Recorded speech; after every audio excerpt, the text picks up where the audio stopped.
کیا ایسا نہیں ہوتا؟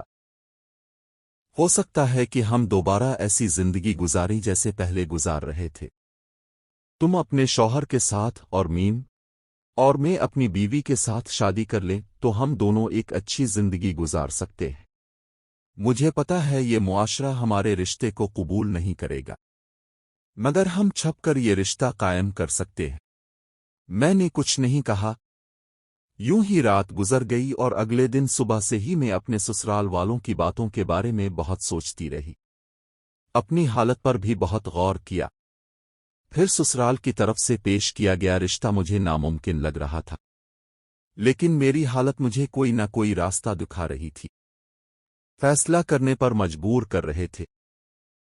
پھر مجھے خیال آیا کہ میں اپنے بھائی سے جا کر بات کرتی ہوں، لیکن یہ سب باتیں اپنے ہی بھائی سے کرنے کی ہمت نہیں ہوئی، کیونکہ مجھے معلوم تھا کہ بھائی سے بات کرنے کے بعد وہ ضرور غصہ ہو جائیں گے، اس لیے میں انہیں اس بات کے بارے میں نہیں بتا سکی۔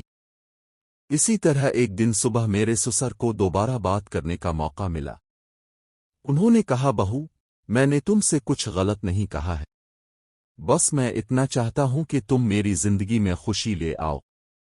میں اکیلا نہیں رہ سکتا، تمہارے ساتھ ہی میری زندگی مکمل ہوتی ہے۔ دوبارہ ساسر جی کی یہ باتیں سن کر میں اندر سے کانپنے لگی اور کچھ کہہ نہ سکی۔ کچھ دیر بعد ساسر جی خود ہی باہر چلے گئے۔ اسی طرح سسرال میں کچھ دن گزر گئے۔ ایک رات میرے ساسر جی نے میرا دروازہ کھٹکھٹایا۔ میں نے دروازہ کھولا تو انہوں نے کہا، بیٹی، میں واش روم میں گر گیا تھا اور میرے پاؤں میں درد ہو رہا ہے، اگر تم تھوڑی مالش کر دیتی تو شاید مجھے کچھ آرام مل جاتا۔ میں نے کہا، آپ کو چوٹ لگی ہے تو آپ نے مجھے کیوں نہیں بتایا؟ میں آپ کی بہو ہوں، کوئی اجنبی نہیں۔ پھر میں نے اپنے ساسر کو اپنے بستر پر لٹا دیا اور ان کے پاؤں میں زخم پر تھوڑا سا تیل لگا کر مساج کرنے لگی۔ اس کے بعد جو ہوا میں اس کا تصور بھی نہیں کر سکتی۔ انہوں نے تامت باندھ رکھی تھی۔ مساج کرتے کرتے غلطی سے میری نظر تامت کے اندر جا کر رک گئی۔ میرا ہاتھ جیسے جیسے سسر جی کے پاؤں پر حرکت کر رہا تھا، وہ بھی حرکت میں آ رہا تھا اور کروٹیں بدل رہا تھا۔ مجھے بھی اپنے اندر کچھ ہلچل محسوس ہونے لگی، لیکن میں نے کنٹرول کیا اور سسر جی سے اجازت لے کر سونے کے لیے اٹھ گئی۔ آج کے اس واقعے نے اور میرے سسر نے جو جذبات میرے لیے ظاہر کیے، انہوں نے میری زندگی کو ایک نئی سمت دے دی۔ ان کے الفاظ نے مجھے اندر تک جھنجھوڑ کر رکھ دیا تھا۔ جب بھی میں سونے جاتی تو ان کی باتیں مجھے سوچنے پر مجبور کر دیتی تھیں۔ وہ کہتے تھے کہ میرے ساتھ رہنے سے انہیں اپنا تنہائی کا احساس نہیں ہوتا اور وہ چاہتے تھے کہ ہم دونوں ایک نئی زندگی کا آغاز کریں۔ اس رات کے بعد میں خود کو بہت الجھن میں پاتی رہی اور میرے دل میں کئی سوال اٹھ رہے تھے کہ کیا یہ صحیح ہے؟ کیا یہ معاشرے کے اصولوں کے خلاف نہیں جائے گا؟ لیکن کہیں نہ کہیں میرے دل میں یہ بات بھی تھی کہ شاید میرے سسر واقعی تنہائی کا شکار ہے۔ میں نے بہت سوچنے کے بعد ان سے بات کرنے کا فیصلہ کیا۔ ایک رات جب سسر جی سو چکے تھے تو میں ان کے کمرے کا دروازہ کھٹکھٹانے لگی۔ انہوں نے دروازہ کھولا اور مجھے دیکھ کر تھوڑا حیران ہوئے۔ میں اندر گئی اور کہا، سسر جی، میں اب سے ایک ضروری بات کرنا چاہتی ہوں۔ انہوں نے مجھے بیٹھنے کا اشارہ دیا اور سنجیدگی سے بولے، کیا ہوا بہو؟ تم اتنی رات گئے کیوں آئی ہو؟ میں نے تھوڑی ہمت جمع کرتے ہوئے کہا، سسر جی، میں نے آپ کے پیش کیے ہوئے رشتے کے بارے میں بہت سوچا ہے۔ میں سمجھتی ہوں کہ اب تنہائی کا شکار ہیں اور آپ کو ایک ساتھی کی ضرورت محسوس ہو رہی ہے، لیکن اس رشتے کوئی بھی لوگ مجھے قبول نہیں کریں گے۔ اس رات کے بعد میں نے اپنے دل کی بے چینی کو کم کرنے کی کوشش کی۔ میں سمجھ چکی تھی کہ سسرال والے اپنے تنہائی سے بچنا چاہتے تھے، لیکن اس راہ پر چلنا ہمارے دونوں کے لیے غلط ہوتا۔ مجھے اپنی زندگی کی سمت کا فیصلہ کرنا تھا اور میں نے ٹھان لیا کہ اب میں اپنی زندگی کی باغ ڈور خود سنبھالوں گی۔ اگلی صبح میں نے اپنے بھائی کو فون کیا اور ان سے ملنے کی خواہش ظاہر کی۔ میں جانتی تھی کہ مجھے اپنی حالت کے بارے میں ان سے بات کرنی ہوگی، چاہے وہ کتنا ہی مشکل کیوں نہ ہو۔ ہاں، بھائی نے مجھے ملنے کے لیے بلایا اور میں ان سے ملنے کے لیے تیار ہو گئی۔ جب میں اپنے گھر پہنچی تو بھائی میرے چہرے کی الجھن سمجھ گئے۔ میں نے انہیں سب کچھ بتا دیا، ساسر جی کی باتیں، ان کے جذبات اور میرے دل کا بوجھ۔